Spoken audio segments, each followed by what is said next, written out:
Que Deus nos abençoe e nos conserve sempre na sua paz. Eu queria começar a nossa fala agradecendo o convite, oportunidade de trabalho em pleno domingo de manhã, oportunidade de rever amigos, de fazer novos amigos sempre.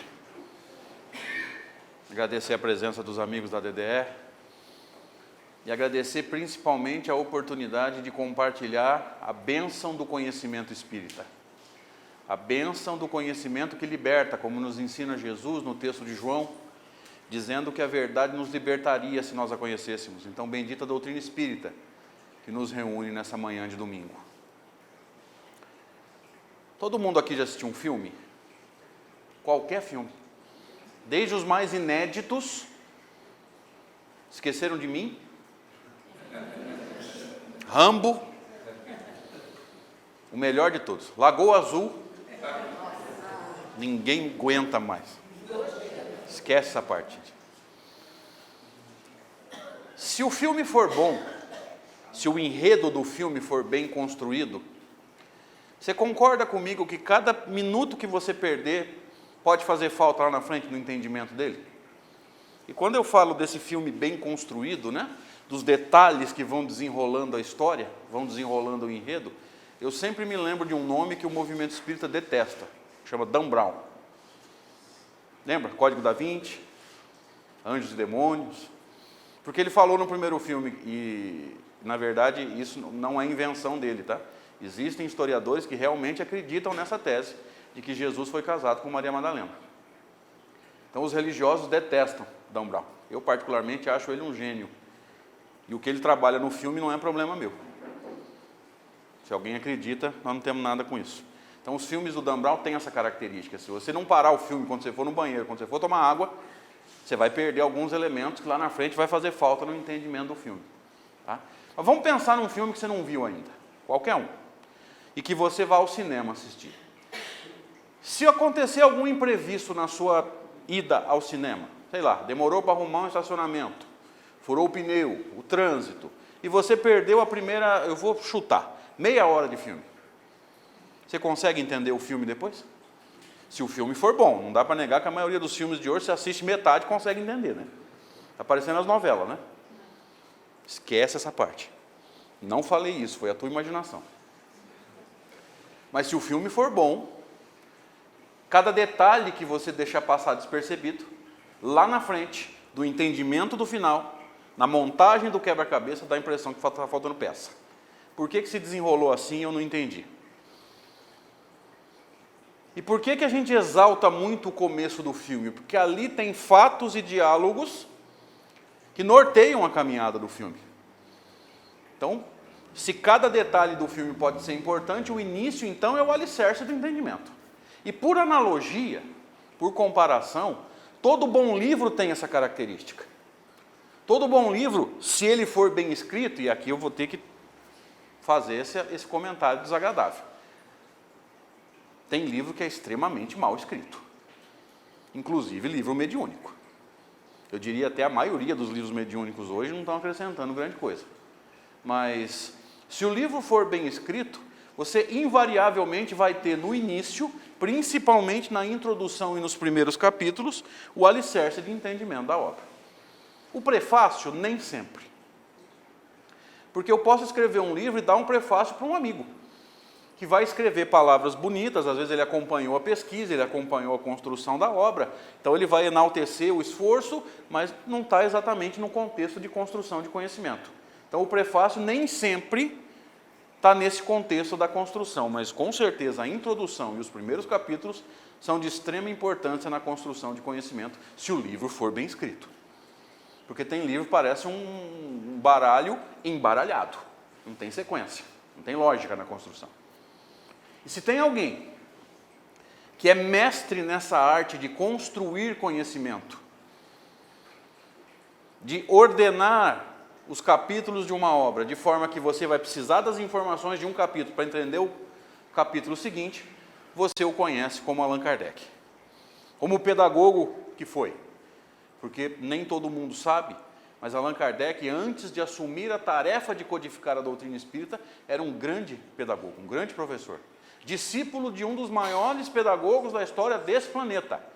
Porque pouca gente sabe que Kardec, em determinado momento da vida, ele deixa a cidade dele, que nunca foi Lyon, ao contrário do que se diz. Tá? Kardec vivia numa cidade chamada Bourg-en-Bresse.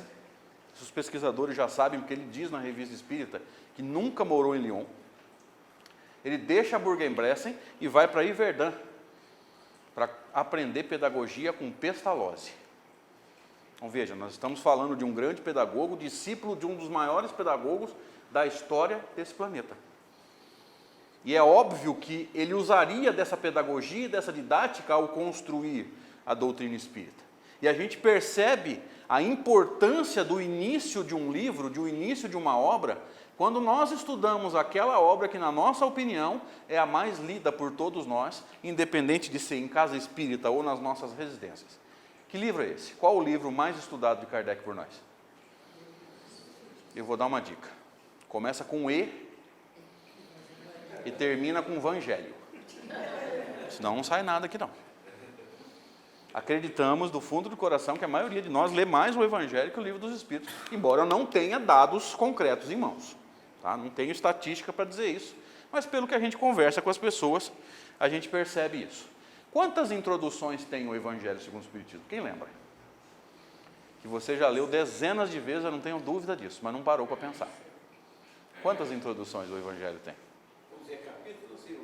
Não, as introduções antes do primeiro capítulo. Tem um prefácio do Espírito de Verdade, lembra? Os Espíritos do Senhor, que são as vozes do céu, as virtudes do céu, tal qual o imenso exército que se movimenta ao receber as ordens de comando. Esse é o prefácio do Espírito de Verdade. Aí tem as introduções, depois tem o primeiro capítulo. As introduções, quantas? Sim, mas quantas são? O Evangelho segundo o Espiritismo nos apresenta 4 introduções. O que o pedagogo está fazendo? Ele está alicerçando o conhecimento do livro que ele vai começar. Então vamos entender isso. Na primeira introdução, Kardec chamou de objetivos dessa obra. Olha como que o pedagogo é detalhista, né? Primeira coisa que ele explica, o que eu quero com esse livro? O que eu quero transmitir? O que eu quero oferecer com esse livro? E ele inicia assim: podemos dividir as matérias contidas nos Evangelhos, no chamado Novo Testamento, em 5 partes. Eu vou tentar lembrar as 4 primeiras, mas eu nunca lembro, vocês me perdoem, tá? Os atos comuns da vida do Cristo, os milagres, aqueles pontos que serviram para a formação dos dogmas de igreja, as predições, 5º, o ensino moral.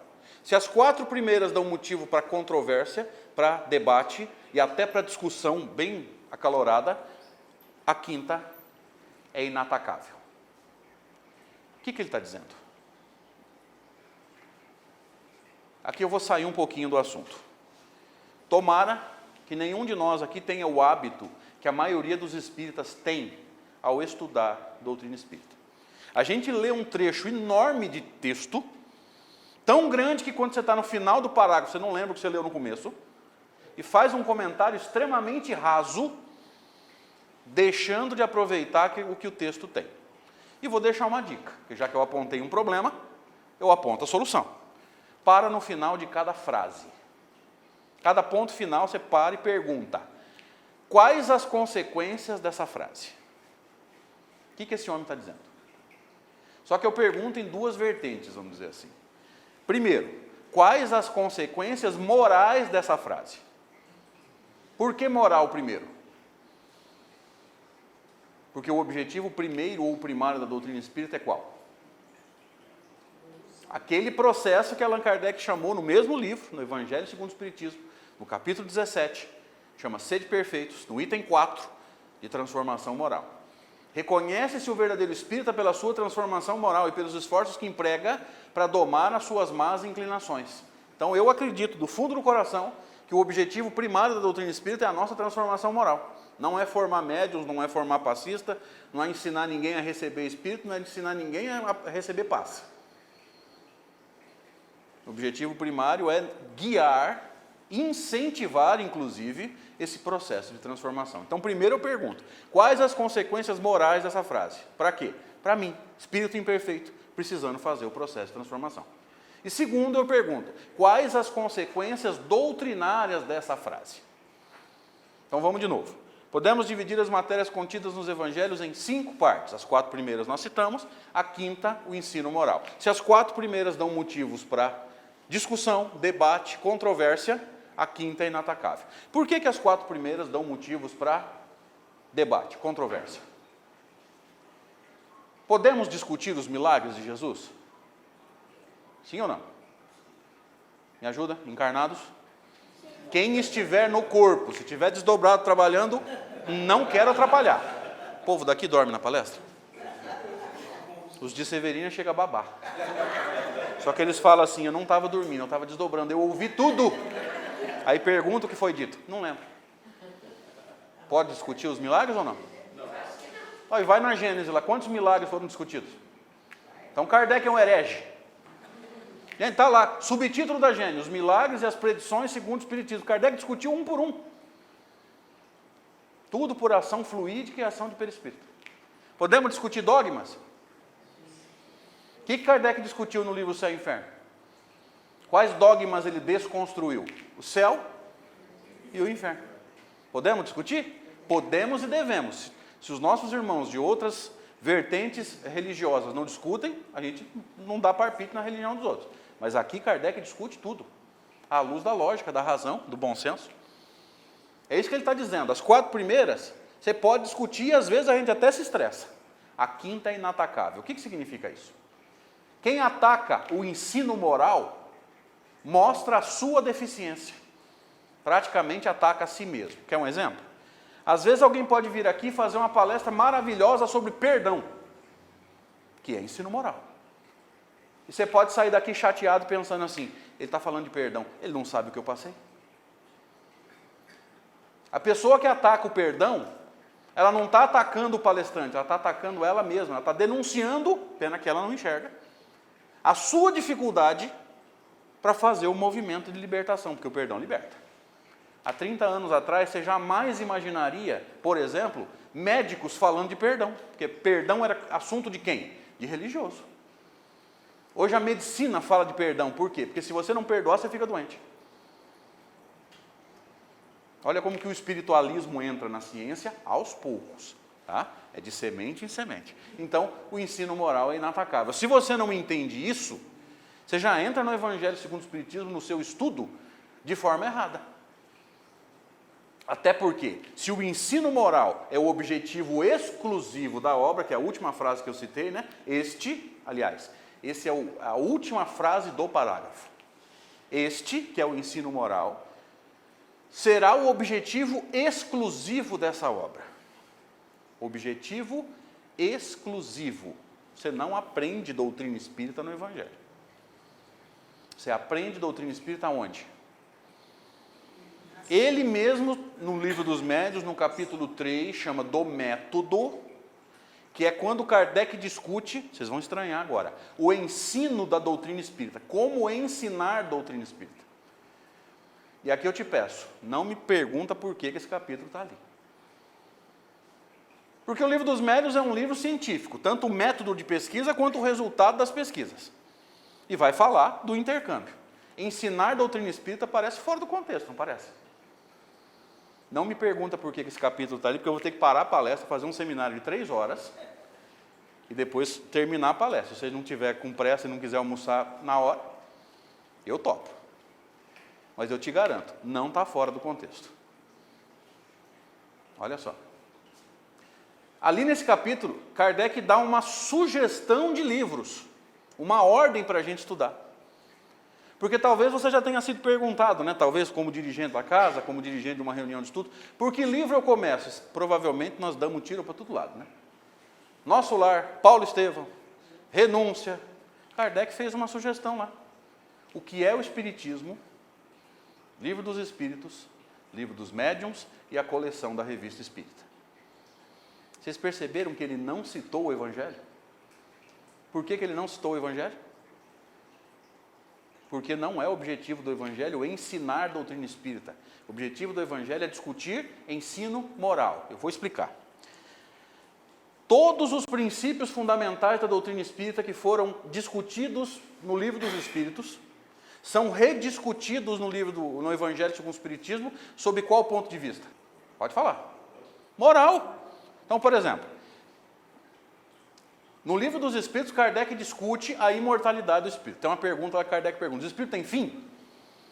Não. Ou seja, você não tem fim. Você é imortal.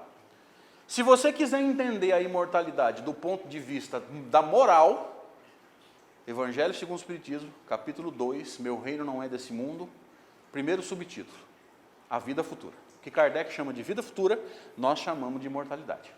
Se você quiser entender a imortalidade do ponto de vista da justiça, que livro você lê? Qual é o livro de Kardec que discute a justiça divina? O céu e o inferno. Agora você já sabe até onde você pesquisa. Qual o objetivo do Evangelho? Moral. Qual o objetivo do céu e inferno? Justiça. Agora você sabe onde você pesquisa. Dentro de cada área que você quer estudar. Ó, simples, né? Interessante. Então, isso me faz acreditar que o objetivo do Evangelho não é te ensinar doutrina espírita, é te ensinar o caminho da transformação moral.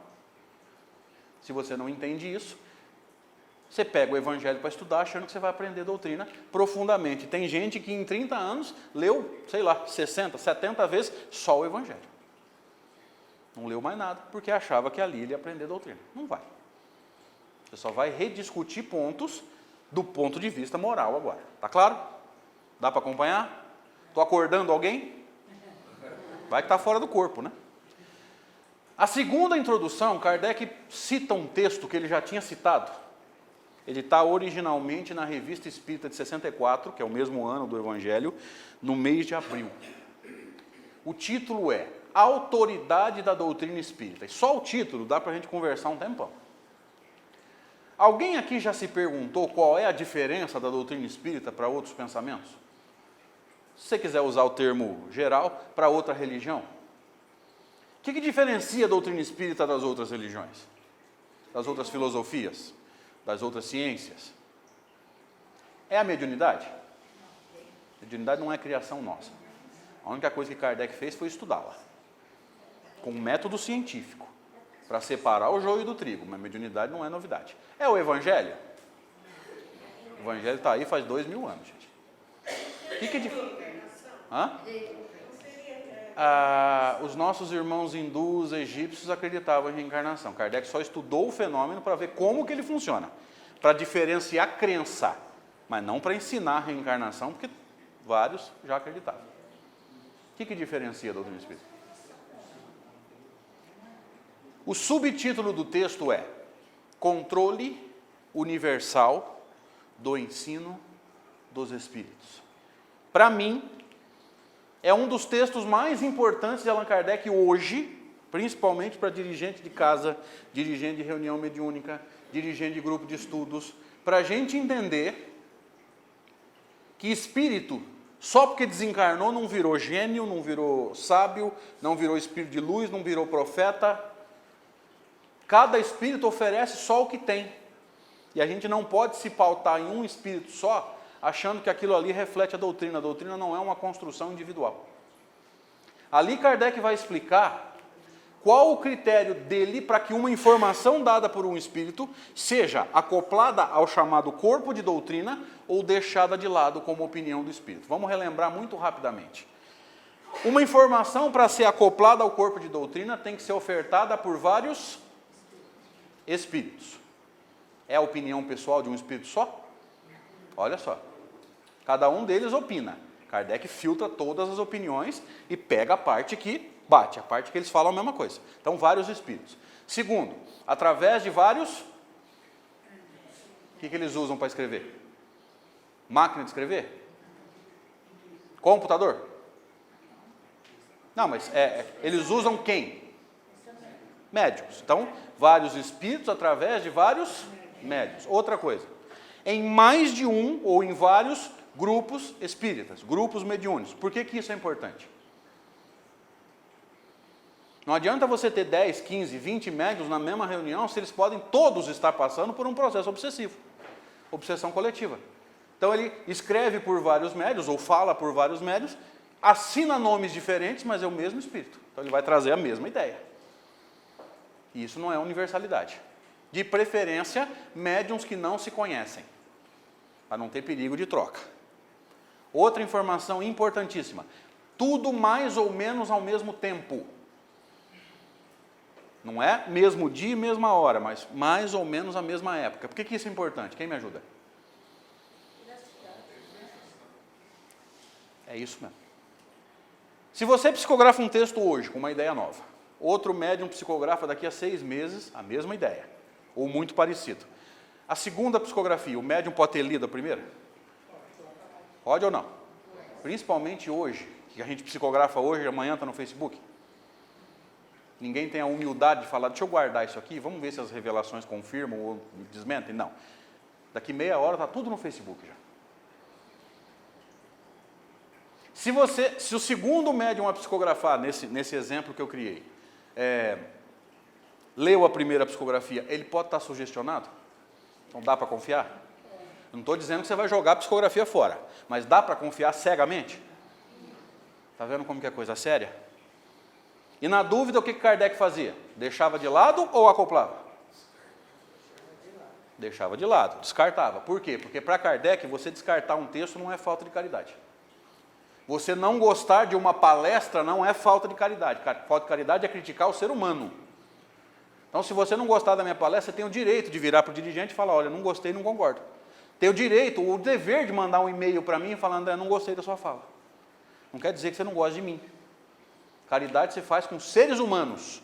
Palestra, livro, CD, DVD, é obrigação nossa não gostar e nos posicionarmos de forma educada, caridosa, mas nos posicionarmos se nós quisermos doutrina espírita de verdade. Agora, a palestra às vezes é horrorosa e a gente não fala nada porque acha que é falta de caridade, vai ficar do jeito que está. É a mesma coisa de você levar teu carro no mecânico, pagar caro, o cara não conserta e por falta de caridade você não vai lá reclamar? É assim que funciona? Pensa bem. No mínimo você tem direito de garantia. Então, se você não entende isso, você já entra no estudo do Evangelho, no estudo da doutrina, achando o quê? Que aquilo ali é construção exclusivamente de Kardec. Não é, os espíritos corrigiam ele. Por exemplo, na teoria dos efeitos físicos, quando os objetos começaram a se movimentar e sabia-se que não tinha fraude, ou seja, investigou, não tinha nada físico arrastando os objetos, não havia fraude, Kardec chama de charlatanismo. Diferencia, tá, gente? Mistificação é inconsciente, ou seja, você acha que é médium e não é, você acha que está psicografando e não está, isso é mistificação. Charlatanismo é, desculpem o termo, ser vergonhice. O charlatão é aquele que tem plena consciência de que está errando, ele sabe que não é médium e está forçando, está burlando. Isso é charlatanismo, tá?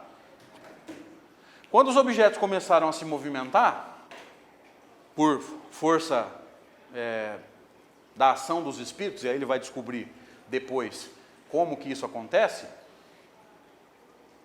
e ele mergulha na pesquisa e percebe que por trás de efeitos físicos, movimento de objetos, existia o quê?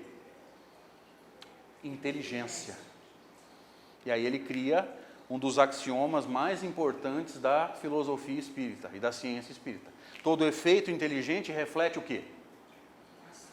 Uma causa inteligente. O que ele diz? O acaso não pode produzir coisas inteligentes. Mas voltando lá. A hora que os objetos começaram a se movimentar, por exemplo, as mesas começaram a dançar, a girar, o que Kardec pensou? Provavelmente o que nós pensamos. O espírito vai lá, pega a mesa com a mão e arrasta. Aí os espíritos corrigiram. Não é. E depois viria o quê? A teoria dos efeitos físicos. Então Kardec era corrigido. Quando a hipótese que ele deduzia estava errada e ele não conseguia enxergar de jeito nenhum, os espíritos intervinham no processo. Não é uma construção apenas de Kardec. Simbolicamente nós dizemos que é uma construção a 4 mãos, 2 de Kardec, simbolicamente, 2 dos espíritos. E eles intervinham no processo. Então não é da cabeça de Kardec. Tanto que ele vai definir a doutrina espírita no livro A Gênese em 2 momentos. Na introdução e logo no primeiro capítulo, como resultante do ensino coletivo, vários espíritos, Vários médios. Então, coletivo e concordante dos Espíritos. Concordante por quê? Porque de tudo que eles escreveram e falaram, Kardec não pegou tudo, pegou a parte onde eles falavam a mesma coisa. Se eles falassem diferentes, aqueles pontos ficavam como opinião do Espírito. A introdução número 3, Kardec faz um movimento histórico. Vai buscar lá no judaísmo algumas coisas que nós precisamos entender se quisermos mergulhar com segurança no chamado Novo Testamento. Ele diz assim: para bem se compreender certas passagens dos evangelhos, necessário se faz entender o valor de certas palavras naquela cultura, naquela época. Por quê? Porque o judaísmo de hoje já não é igual ao de 2000 anos atrás. E ele vai trabalhar com fariseus, saduceus, publicanos, peageiros, sinagoga, lembra? Um desses aqui nós vamos precisar hoje, se o tempo nos permitir. E a introdução número 4 eu achei extraordinário, porque é claro que nunca tem uma maneira só de interpretar, tá, gente? Mas eu achei que ele fez um movimento muito interessante. Vamos pensar. No primeiro capítulo ele diz que a primeira revelação está centrada na figura de quem? Um de cada vez, gente, senão não entendo. Quem é a figura central da primeira revelação? Moisés. Moisés era o quê? Hebreu. A segunda revelação está centrada na figura de quem? Jesus era o quê? Judeu. É a mesma coisa? Todo mundo sabe a diferença? Se não souber, fala que a gente explica. Ok. Território de Israel, em determinado momento, dividido em 12 tribos. O que a Bíblia chama de tribo, nós chamamos de quê? Provavelmente você pensou numa tribo de índio, né? Eu já fiz isso, por isso que eu não tenho problema para falar. O que a Bíblia chama de tribo, nós chamamos de estado. Lembra? Minas, São Paulo, com fronteira e tudo. Tá?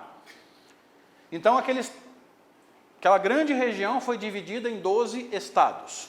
Em determinado momento, houve uma cisão, houve uma briga. As 10 do norte formaram um estado grande chamado Samaria. Quem vivia ali? Os samaritanos. Os 2 do sul formaram um estado pequeno em termos de geografia, chamado Judá. Quem vivia ali? Judeus. Me ajuda agora. Os samaritanos eram hebreus? Sim. Não eram das 12 tribos? Eram hebreus. Mas eram judeus? Olha que interessante. Houve uma divisão no povo. Tá claro? Ok. Quem escreveu a Bíblia? Samaritanos ou judeus? Principalmente o Novo Testamento. Judeus. Então aí tem uma informação que pouca gente parou para pensar. Os judeus escrevem a Bíblia, ou pelo menos o Novo Testamento, do ponto de vista de quem? Deles.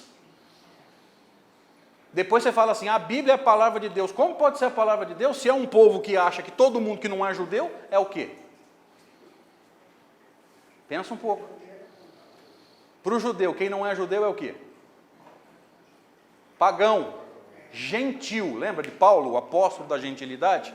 O que é o apóstolo dos gentios? É quem sai do território ali e vai pregar o evangelho para quem? Para os gentios. Babilônia, Roma, Grécia, lembra disso? Pois é. Agora, se eles escreveram do ponto de vista deles, é a palavra de Deus? Então vamos lá, quem escreveu a Bíblia? Judeus ou samaritanos? Para o judeu, quem não era judeu era o quê? Pagão ou gentil. A quarta introdução do Evangelho segundo o Espiritismo, como é que ela chama? Resumo da doutrina de quem? Dica. Jogador do Corinthians. Democracia corintiana, 82 e 83. Mais do que isso eu não posso. Resumo da doutrina de Sócrates e Platão. Sócrates vivia onde? Grécia. Era judeu ou era pagão? Olha só. Kardec coloca uma revelação lá no meio do paganismo. Tirou do contexto hebraico-judaico, porque você pode pensar o quê? Mas as revelações estão tudo lá? Esse povo é privilegiado? Não é. Todos os povos sempre receberam espíritos mais maduros, nós podemos chamar de professores. Há 2000 anos, no judaísmo, quem encarnou foi o diretor da escola. Olha que interessante, ele tira do contexto hebraico-judaico e diz o quê? Que a doutrina de Sócrates e Platão é extremamente parecida com a doutrina cristã. E, por consequência, extremamente parecida com a doutrina espírita. Olha que bacana, cara. Ele tira do contexto lá dos hebreus e dos judeus. e botam uma revelação na Grécia. Quem já tinha lido as introduções e não tinha percebido isso, levante a mão, por favor. Levanta disfarçado que tem câmera. Não se acuse para o planeta. Olha a profundidade das introduções, para quê? Para você mergulhar no livro com um alicerce de conhecimento. Se você não entende isso, você entra no livro e interpreta do jeito que você quer. Vira um teste de quebra, um jogo de quebra-cabeça que você vai catando qualquer peça e vai tentando encaixar. Mas pensando nisso, vamos começar a palestra, viu? Se quiser fazer a prece inicial, pode fazer, agora eu vou começar. Pensando nisso, pensando na importância do começo do livro, para você entender o restante, o primeiro capítulo do livro dos médiuns me deixou de cabelo em pé, enquanto eu ainda tenho, né? Porque a testa está crescendo. Não é cabelo que cai, gente, é a testa que cresce. Me deixou de cabelo em pé durante anos. Todos nós sabemos que o livro dos médiuns foi dividido por Kardec em duas partes, primeira e segunda. O primeiro capítulo da primeira parte, portanto, o primeiro capítulo do livro todo, tem como título uma pergunta. Existem espíritos? Eu falei, o quê? Como assim? Kardec perguntando se existe espírito, você entendeu essa pergunta? Me ajuda. O codificador da doutrina espírita, com 4 anos de trabalho, porque o livro dos médiuns, na primeira edição, foi lançado em 1861. Ele já tinha 4 anos de pesquisa, gente, 57 para 61. Aliás, ele tinha 4 anos de livros publicados, né, porque a pesquisa começou antes. Pelo menos uns 6 anos de trabalho ele já tinha. Ele está perguntando se existe espírito, eu não entendi. Ele diz no livro dos médiuns que ele foi às reuniões onde os espíritos se faziam visíveis e às vezes tangíveis. Tangível significa que se você tocar, você vai sentir uma sensação tátil. Se o espírito tocar em você, você vai sentir um toque. Como é que chama esse fenômeno? Me ajuda? Encarnados. Onde o espírito se faz visível. Fala. Materialização, linguagem nossa. Kardec usou o termo materialização?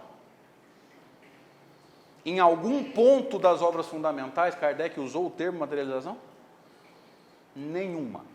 Quando o espírito se faz visível a olho nu, e ele vai explicar como que acontece, não é esse o nosso objetivo. Quando o espírito se faz visível a olho nu para Kardec, é uma aparição. Kardec nunca usou materialização, nem de espírito, nem de objeto. Se um objeto que não estava nesse ambiente aparecer aqui agora, ele não foi materializado, ele foi transportado. Fenômeno físico de transporte. Não existe materialização e desmaterialização de objeto. Primeiro, desmaterializar um objeto para poder levar, significa que você desagregou matéria. Quem desagrega não agrega de novo. Segundo, se espírito conseguisse desagregar matéria, teu obsessor já tinha levado tua geladeira, teu fogão. Um belo dia você ia chegar na tua casa e ia ter só o alicerce. O movimento espírita não pensa, eles saem acreditando em tudo. Não existe isso, existe transporte.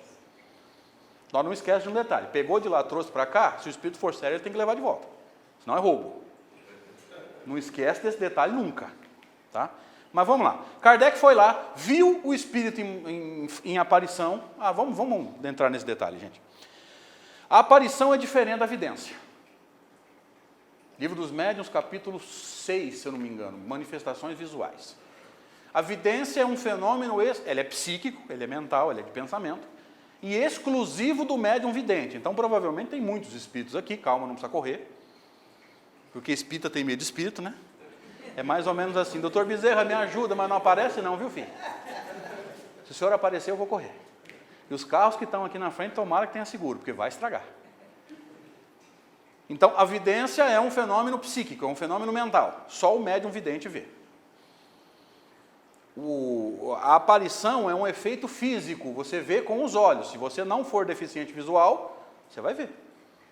Se tiver luz, e durante o dia nós não temos problema, você vai ver. Então, me ajuda agora. Enquanto o fenômeno da vidência é um fenômeno mental e só o médium vê, o fenômeno de aparição, se aparecer um aqui agora, quem veria? Os que não saírem correndo. Não esquece desse detalhe nunca. Tá? Todos aqueles que não são deficientes visuais. Teu olho funciona? Então você vai ver. Se você fechar o olho, você vai ver um espírito em aparição? Não. Mas o médium vidente fecha o olho, ele continua vendo o espírito? Ó, que legal. É diferente a materialização ou a aparição da vidência.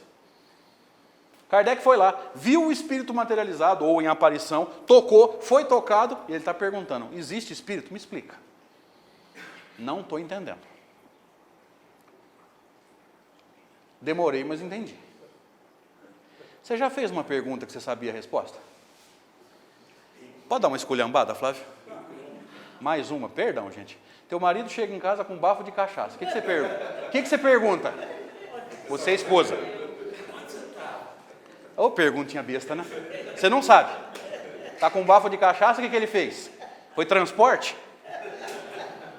Gente, esquece essa pergunta, pelo amor de Deus. E se o título do capítulo é uma pergunta, o texto é o quê? A resposta. E por que esse é o primeiro capítulo do Livro dos Médiuns? Porque essa resposta fundamenta todo o estudo da mediunidade. E agora eu vou falar, agora eu não estou zoando, eu vou falar sério. Se aqui for mais ou menos igual à minha cidade, se você abrir um estudo de mediunidade, você atrai bastante gente, porque mediunidade atrai curiosos. Então o cara começa a estudar. 30, 40, sei lá. Quanto tempo demora para ter 5 ou 6?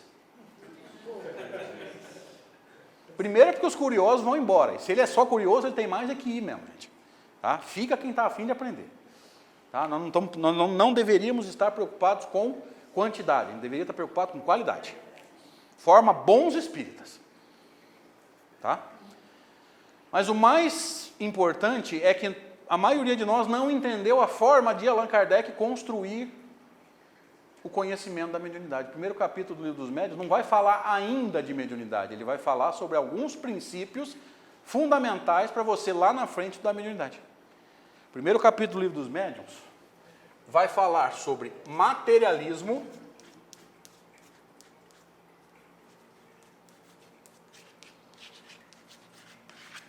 espiritualismo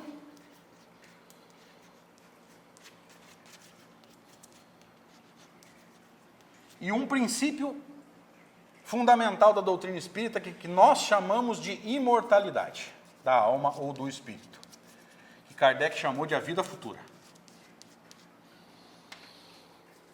Vamos entender isso aqui. No livro Instruções Práticas sobre as Manifestações Espíritas, que é o livro que deu origem ao Livro dos Médiuns, a maioria de nós nem sabe que esse livro existe. No último capítulo tem um vocabulário espírita. Às vezes eu recebo e-mails falando assim, André, a obra de Kardec deixa a desejar nas definições. Você foi lá e viu o vocabulário? Não viu. Então, ela deixa a desejar ou a gente que não procura? Está lá no último capítulo do livro, tem um vocabulário. Como é que ele define o materialismo? Sistema dos que pensam que no homem no sentido humano, não no sentido masculino. Tá? Então, todos nós aqui encarnados. Sistema dos que pensam que no homem tudo é matéria. E se tudo é matéria, nada nele sobrevive à morte do corpo. Para o materialista, morreu. Por que morreu, acabou? Porque não existe nada além de matéria. Matéria morre. Para o materialista, existe espírito em nós? Almas? Chama como você quiser. Se não existe em nós, existe fora de nós? Olha só. Para o materialista, existe plano espiritual? Existe comunicação com os mortos? Não, porque não existem mortos.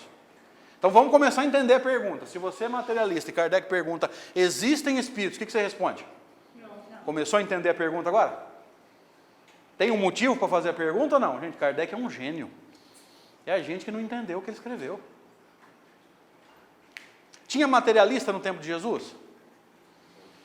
Introdução 3, notícias históricas. Quem estudou lembra. Qual daquelas divisões do povo ali era materialista?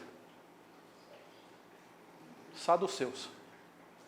Embora eles fossem deístas, eles acreditavam em Deus, eles eram materialistas. Não acreditavam na existência em nós, encarnados, de algo além de matéria. Então vamos juntando as informações. Para o materialista, existe alguma coisa além de matéria? Tudo que acontece no universo é o quê? Matéria ou propriedade de matéria. Por exemplo, se você perguntar para um médico materialista, é o teu cérebro que pensa.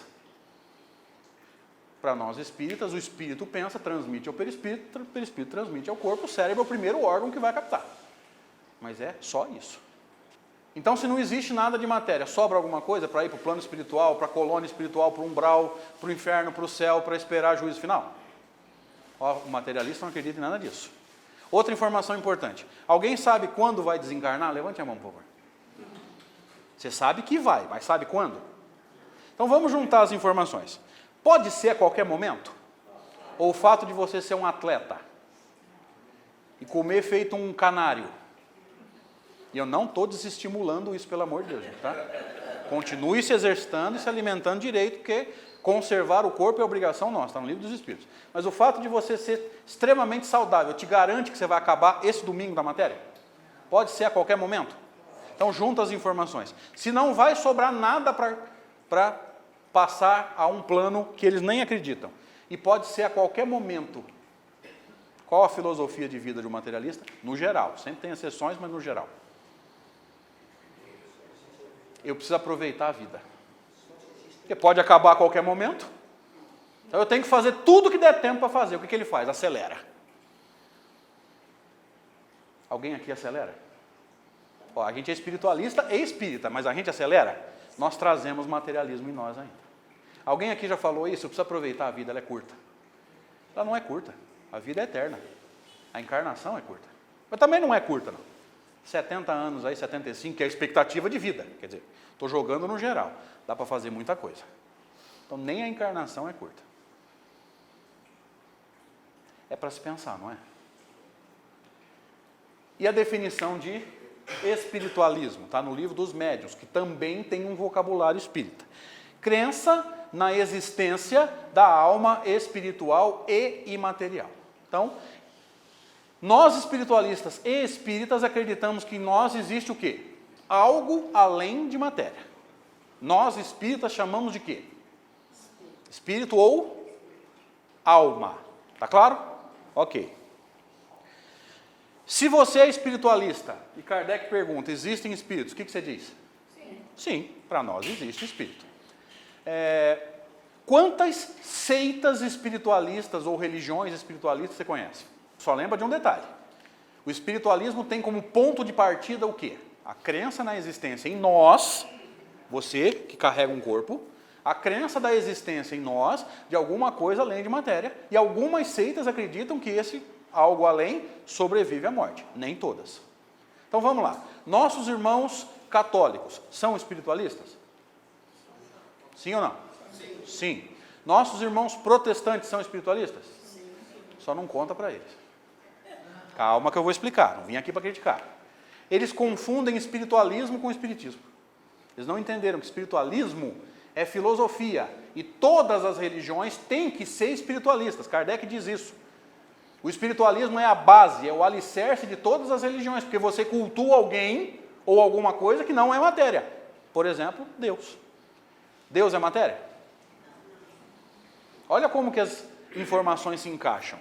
Se você entendeu que para ser religioso você tem que ser espiritualista, você tem que acreditar em alguma coisa que não é matéria, você vai ajudar a entender uma carta de Paulo. Carta de Paulo aos romanos, porque os romanos eram pagãos, eles cultuavam o quê? Imagem, estátua, e cultuavam um ser. Quem era? César. Para eles César era um deus, era um avatar. Olha que interessante. Para um judeu, cultuar a imagem e cultuar um encarnado é um pecado. Então eles eram, embora fossem espiritualistas, eles cultuavam um ser encarnado. Então você vai ajudar, você vai ter uma ajuda para entender a carta de Paulo aos Romanos. Ele está desmentindo o quê? O culto a César, o culto às imagens. Ó, as coisas se encaixam. Mas vamos lá. Nós somos, antes de sermos espíritas, somos o quê? Espiritualistas. Olha que interessante. Por que isso é importante? Porque lá no Livro dos Médiuns, no capítulo 3, no ensino da doutrina espírita, lembra que eu comentei? Kardec diz isso. Antes de tornar alguém espírita, ajudai-o a ser o quê? Espiritualista. Se ele não acredita na existência da alma, na sobrevivência à morte do corpo, na conservação da individualidade, na possibilidade de comunicação, estudar a mediunidade para quê? Por isso que tanta gente vem aqui, não entende nada e vai embora. Quer dizer, o alicerce de conhecimento não está bem feito.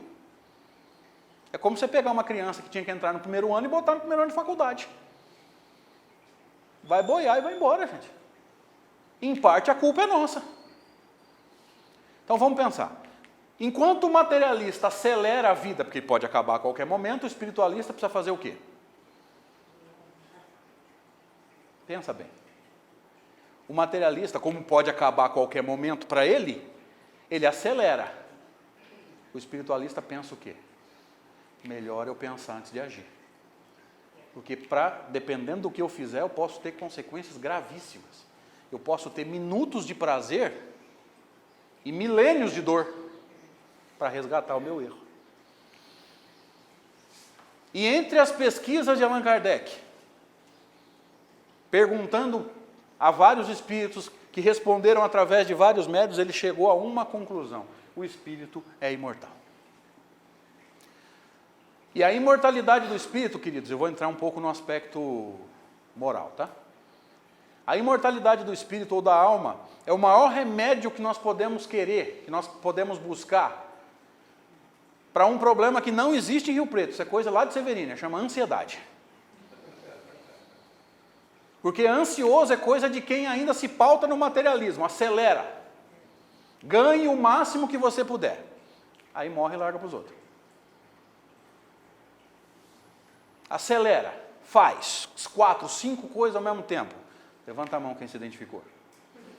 Disfarçado, tem câmera. Hashtag quem nunca. Porque a imortalidade, ela tem que mudar a nossa maneira de viver. Eu preciso pensar, gente, eu sou imortal, quem vai morrer é o corpo. Então, se eu sou imortal e eu acredito no Deus que a doutrina espírita está me ensinando, inteligência suprema, perfeição absoluta, o Deus de amor, nós estamos com medo da vida por quê?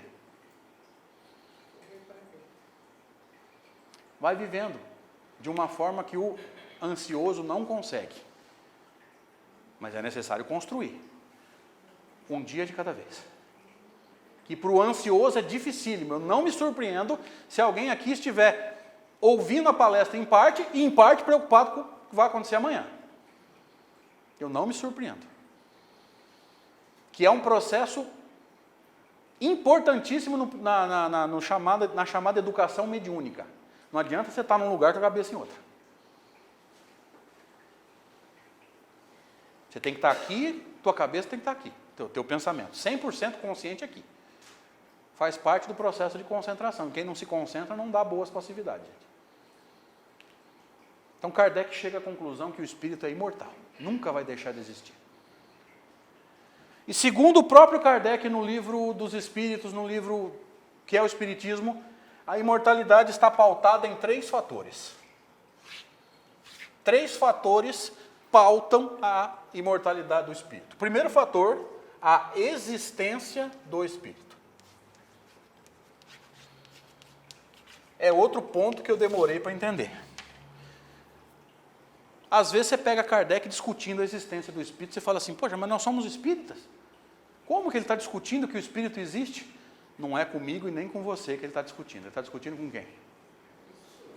Com quem não acredita na existência do espírito. Quem que é mesmo? Ah lá, tem gente acompanhando.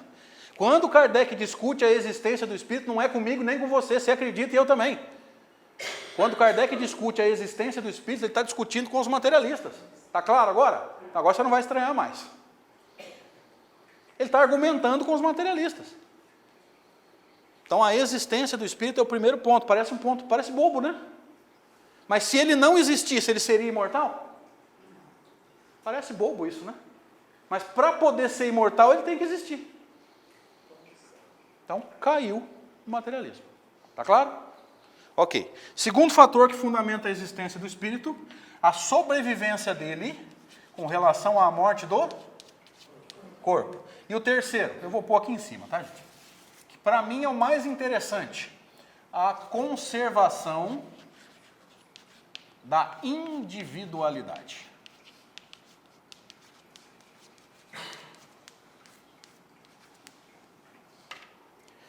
Quando você se liberta do corpo, em definitivo, eu não sei se alguém te avisou, você dá uma passeada toda noite.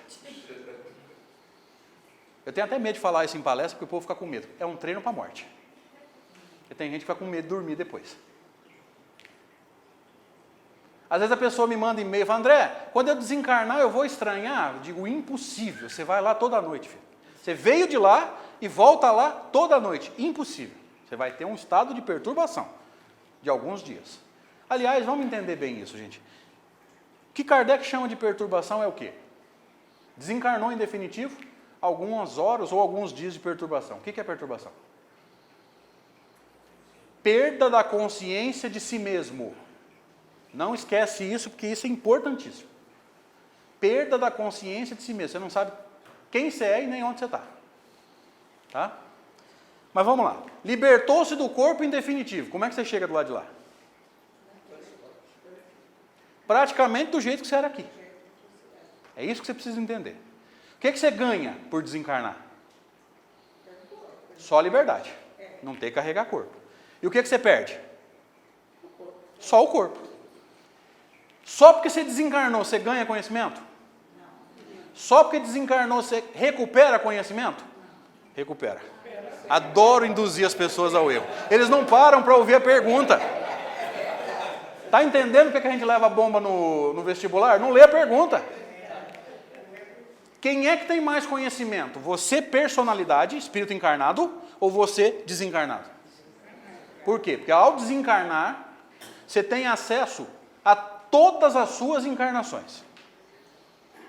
Porque você já deve ter lido por aí, me perdoem fazer essa crítica, você já deve ter lido por aí que existe esquecimento passado no plano espiritual. Para Kardec, não. Que espírito faz regressão de memória? Para Kardec, não. Diz o Livro dos Espíritos que ao sair do corpo em definitivo, todas as suas encarnações estão à sua disposição na sua memória. E tem que ser assim, porque se você vai escolher as provas que você vai passar, você tem que ter todo o teu passado para saber que prova você escolhe. Gente, essa é a coisa mais óbvia e mais lógica do mundo. Então você lembra lá de 50 encarnações que você caiu com relação à tua sexualidade. O que você vai pedir para enfrentar? Provas de sexualidade. Agora, se você não lembra o teu passado, como é que você escolhe? Ah, alguém escolhe por mim, gente. Até quando nós vamos ficar com essa história de que os espíritos vão resolver os nossos problemas?